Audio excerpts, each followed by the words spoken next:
not gotten rid of the buggy. I am keeping that till the day I die.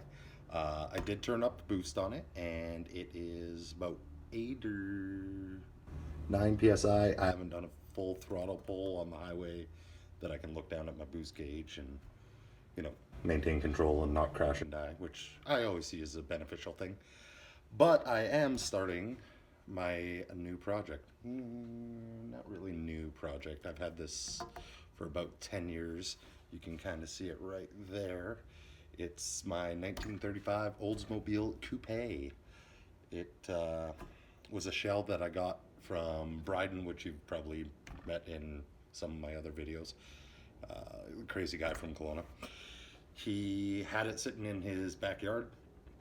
Told me what he wanted for it. I told him he was nuts, so let it sit for about a year. Came back out. I think we got all snapped up one night, and he said, "Yeah, give me $200 for it." So I threw $200 on the table. He said, "But it's got to be gone, like this weekend," like because he was building his garage at the time. Which is not the garage you saw, because he was in a different house.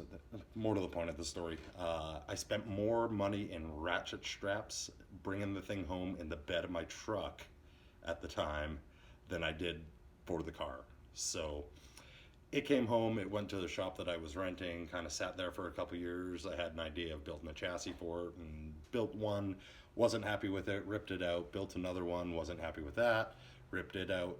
This was back when I was young, dumb, and now I'm older and wiser. Speaking of which, Factory 1969, they do not sponsor me, but I buy their shirts at every single show that I go to. So I have an S10 front clip on it right now and a custom back half, pretty much from the firewall back. That is all getting ripped out, and I'm going with a NHRA certified custom frame 2x3 box tubing 1/8 wall, and then the cage to get me to 950s, I think. I haven't actually looked up the spec on it yet, but it'll be good enough. And then the engine from, I also built a sloppy mechanic style turbo 6-liter Chev 1500. I got the truck for $500 off a coworker that had a blown tranny and a 4.8 in it. So I did a turbo LS, but everyone's doing one, so I really didn't care to do any videos on it. But the engine out of that is going to go into the Oldsmobile, and I know a lot of you are cringing and saying, "Why are you doing a gasser with a turbo LS?" Well, I'm still going to make it gasser styled. I got, being that it is an Oldsmobile, I do have Oldsmobile valve covers, which I'm going to modify to fit over the LS valve covers, so that will be aesthetically more appealing. And I'm not having the turbos hang out there. It's still going to be a full fender hot rod, and the turbos, I'm going to go to twins. Right now I got a 78-75 on the engine. That's neither here nor there. So I'm probably going to go to twins and hide them in the fenders while still having the gasser style fender well headers. It works out really well in my mind. I'm not 100% sure if it's going to work out in real life or not. So I figured, I'm not just a Volkswagen guy. I figured I'd let you in on a little bit of my other worlds. But I'm putting together my front axle right now. Let's just see if we can get that a little better aimed for you guys. There we go. So the front axle for it is out of a, I want to say 48 to 52 Ford F1. Yeah, they're just F1s back then.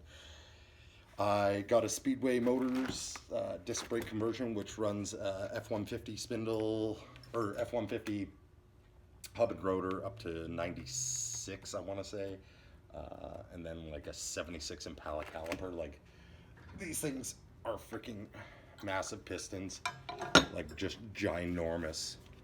So that's definitely gonna tape measure, flip around. There we go. What are we looking at? Like a 2 7/8, about that piston. So with them being as big as they are, the rotors, they're going to cool a lot better and just give me more capabilities while stopping, especially on repeated stops. Not that I'm going to run this on the track or anything, road course anyhow. Drag track I do one day want to take it to, but we'll get to that. So I also got a new kingpin kit, which comes with 2 new bushings, which you have to ream out. Now, there's 2 styles of reamers. One's an adjustable, which is mostly what I use at work. We use them on tractor trailers or steering converters or what have you when we have to do their bushings. Some guys I've seen, and I cringe every time I do it, they do it with like a flappy wheel, and that's no bueno.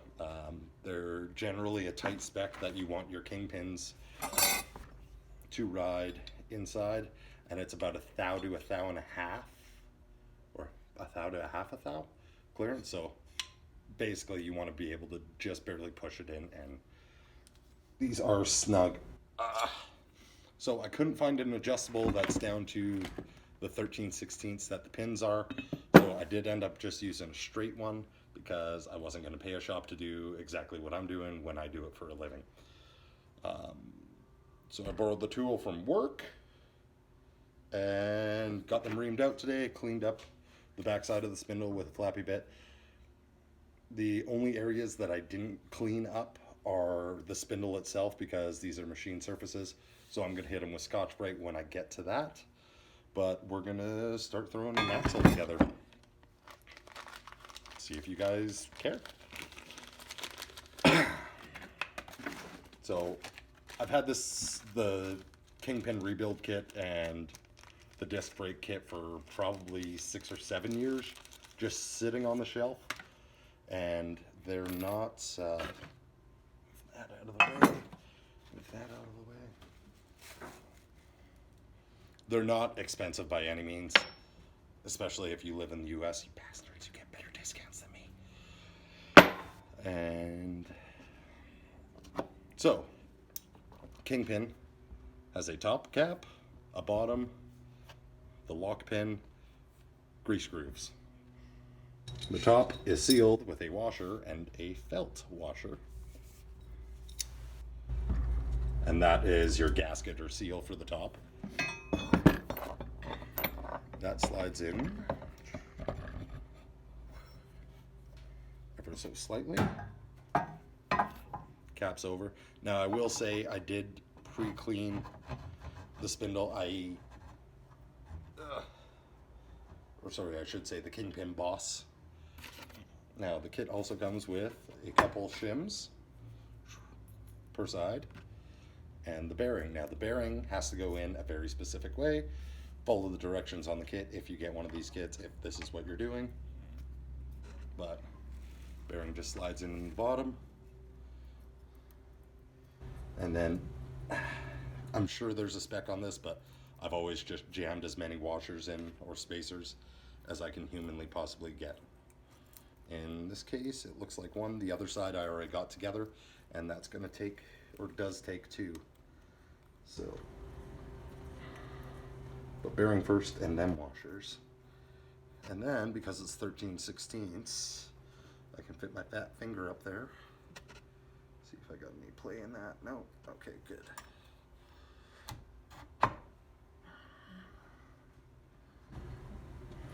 And oh, come on now. I'm not using a lot of force on it, and I'm indexed not where I want to be. So I'm going to grab some pliers, which are not here, which are hiding somewhere. More to the point of the story, I'm going to grab it with vice grips, index it so I can get my lock pin in, which is that little hole there. And they are, let me put this washer away so I don't lose you, you mother Hubbard. These are the lock pins. I'm not going to put these in for mock-up because it's unnecessary. And, oh, I'm a gassy mother today.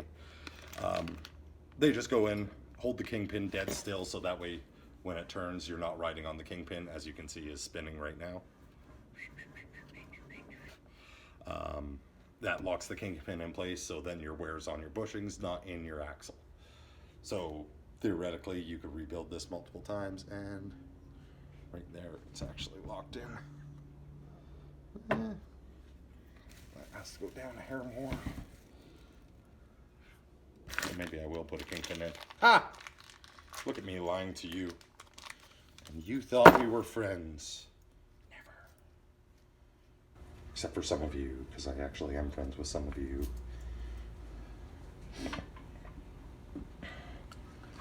So...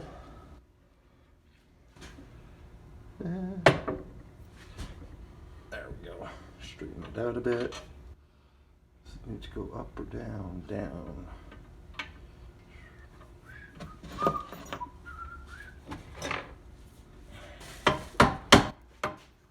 Now I'm not beating this or driving it home. I'm just lightly tapping because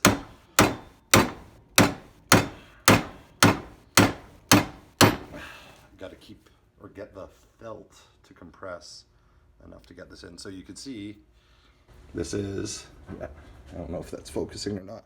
It does have a taper and a wedge to it, and that's what actually locks in your kingpin.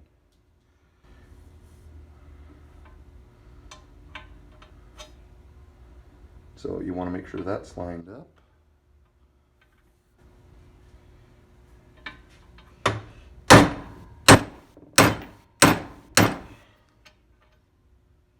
Which I am doing a terrible job of, by the way. Like astronomically horrible. So, you don't want to go on that side, you want to come on this side.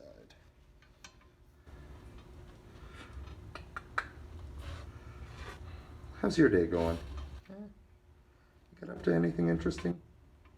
Make a new friend at school?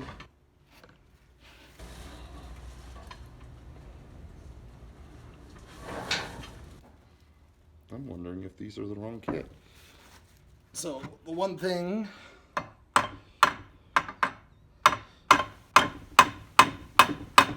that I did have an issue with, and I'll give it to Speedway, they were right on top of it. It had bearing cups on the brakes, which we'll get to next. Yeah, that's not right there. And good enough.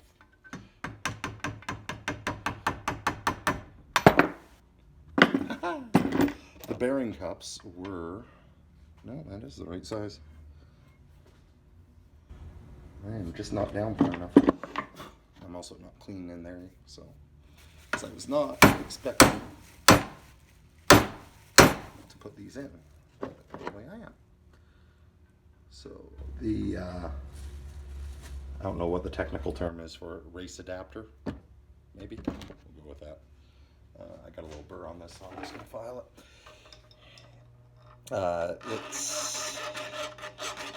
It changes the diameter of the spindle on the bearing or on the seal surface and on the bearing surface ever so slightly.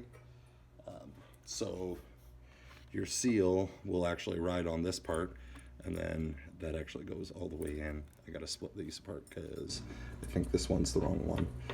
But they sent me a set and they were incorrect, and then they sent me another set and one was bent, so then they sent me another set, all free of charge. I don't even think I paid shipping. But I called the guys in Speedway and absolutely awesome to deal with. I'm not saying that their products are great because I haven't used any. Obviously, I think they're good enough, but we'll figure that out. So, you don't have time for that shit. Oh, crap. You spun, you son of a bitch. Right there's where I want it. I want you damn more. Now, if I had a Bessie clamp here, I'd probably be using it.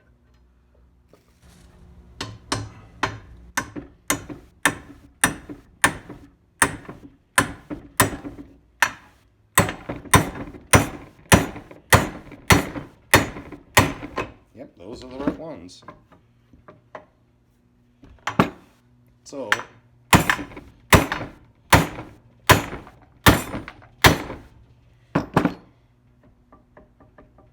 you can hear that click.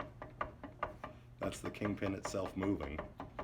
So that tells me that wedge pin has to go in a lot more. You should be able to lock that kingpin rock solid and not have it move at all.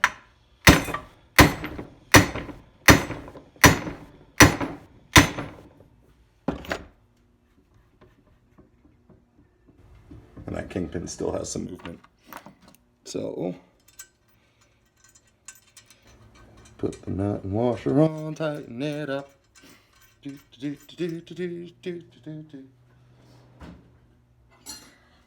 Metric all wrench. Because oh no shit. Fuck it, metric all wrench. So if I went the right way, but I'm upside down and backwards right now, so don't blame me.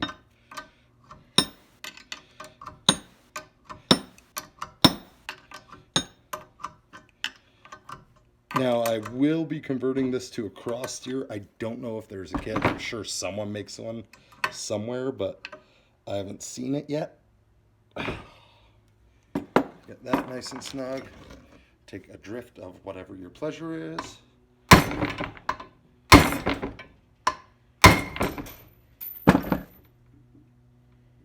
Still has a bit, but this is mock-up, so I'm not too worried about that. I know the lock pins will work, and that's the important part. And then we'll put this one back in the baggie so I don't lose that, because I have a tendency of doing that sort of thing.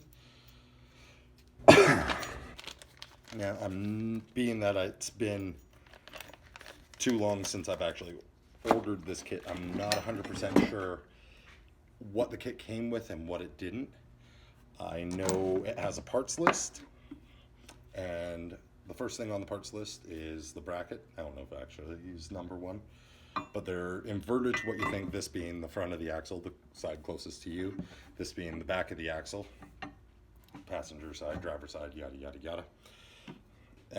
Fine thread bolts, Stover lock nuts, which I think I actually just clipped from work, but more to the point. I found when I was putting it together initially that I can't remember if it didn't come with spacers, and I thought I needed some, because who reads directions, right? Like, that's stupid. Back to the older and wiser thing, I went online and found their directions, because Jesus, titty fucking. I wanted to know what the hell was up. If you take a look in the spindle here, there's these bosses here, and they're slightly recessed. So closer to get a better look. There we go. So with the bosses being slightly recessed, when you put the plate on, that gives you a gap that is not beneficial. So if you read the directions, which I did recently, I believe it says it has almost a 7/8 spacer, which didn't allow the caliper to fit properly. So I just milled down some 1/2-inch grade 8 washers, and they fit perfectly in those bosses. And on, at least on the driver's side, I haven't checked the passenger side yet, they do clear. And the nice thing about using a 1/2-inch bolt is it locks in really well. Let's see if we can get even better to that. So once it's tight, it doesn't allow it to spin. It holds it really well. Get you back up there. So we're gonna go bolt, spacer. I gotta quit doing that shit. Bolt, spacer. Now you may be wondering why I don't just install them with caliper to the back, and that's because it has a rear drag link and it'll hit the steering arm. So they do definitely go forward. And that was my spacer I dropped. Oh, excuse me. Ooh, 11/16 wrench. Hi, old friend. No, that wasn't a spacer I dropped. There's my spacer. So, bolt with no washer. Up against the spindle. Spacer. Into the recess. Caliper bracket. Washer. Washer. washer. These are all unmodified on the back side, and then stover mat. Now, what I like about stovers is they are not heat sensitive. I've seen nylocks melted out before, and what a stover nut is it looks like a lug nut almost, but what they do, I don't know if that'll focus well enough. Focus. See if I can force it to. Nope. But it is not a perfect circle. They pinch in the sides, and that gives it a mechanical lock. So I'm a much bigger fan of these than I am of nylocks.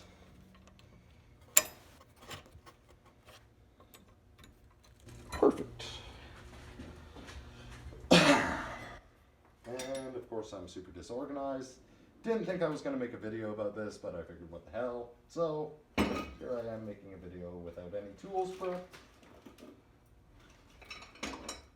Huzzah. So let's move over to the other side.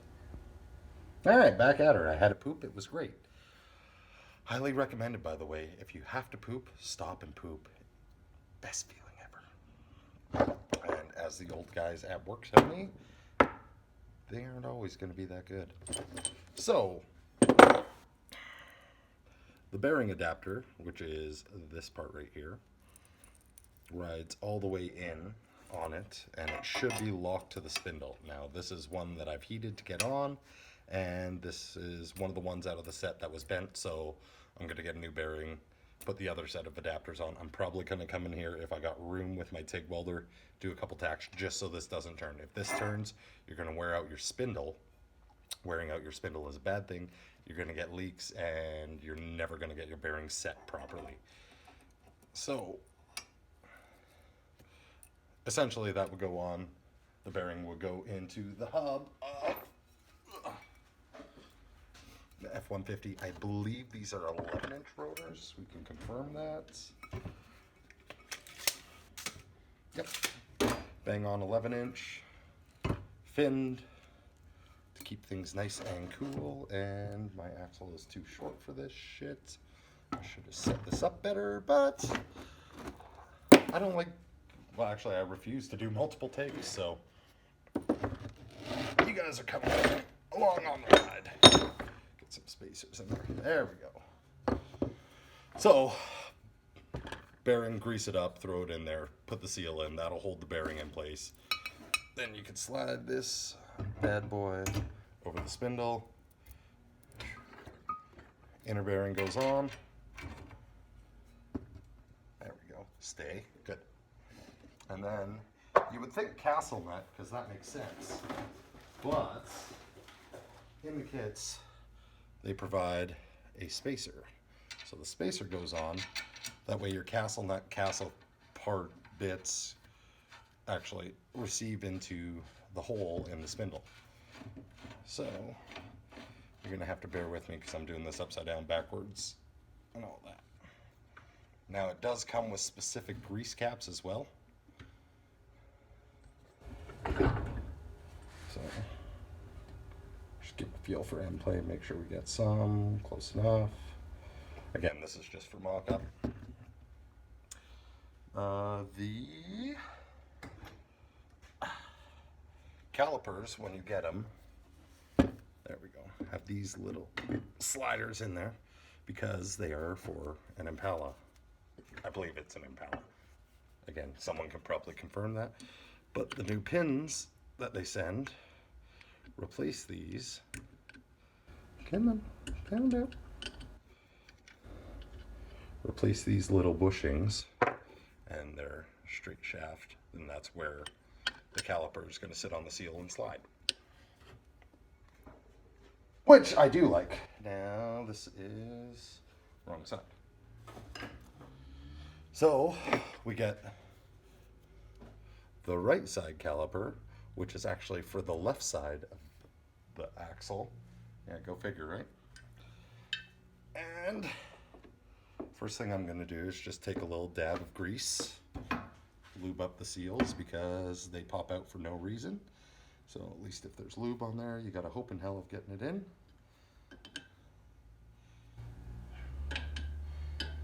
And I'm gonna also grease just the tips.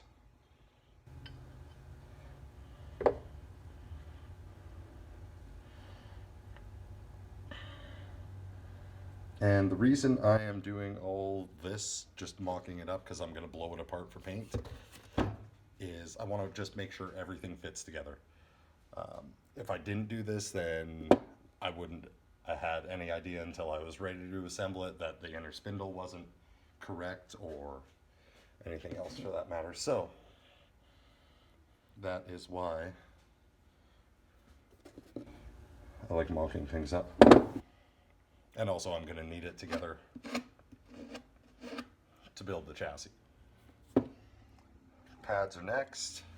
They come with retaining pin or spring clips, whatever you want to call them. So you got to make sure that you get all those in the proper place before you install the pads. That goes with that one. And if I put this in the right way around, that would be even better. Go team.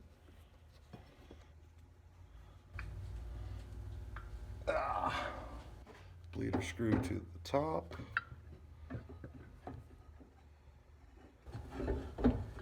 Bingo. Now, did I forget anything? More than likely. 3/8 hex, Allen, whatever you want to call them. Allen.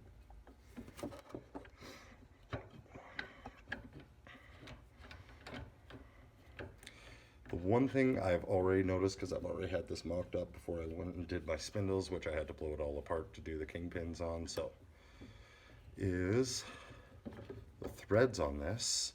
Let's see if we can get that better. When it's all locked down, protrude out on this side, so I might get these machined off. The pad does ride on it. I know it'll clear once the piston's pushed out, even on brand new pads, but I don't see too much of a, oh Jesus, this thing's getting heavy, too much of a reason to have that in there, so.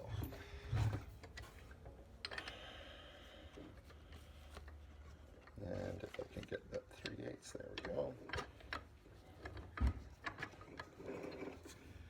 And get it in there we go. Hey, look at that. Again, I'm upside down and backwards, deal with it.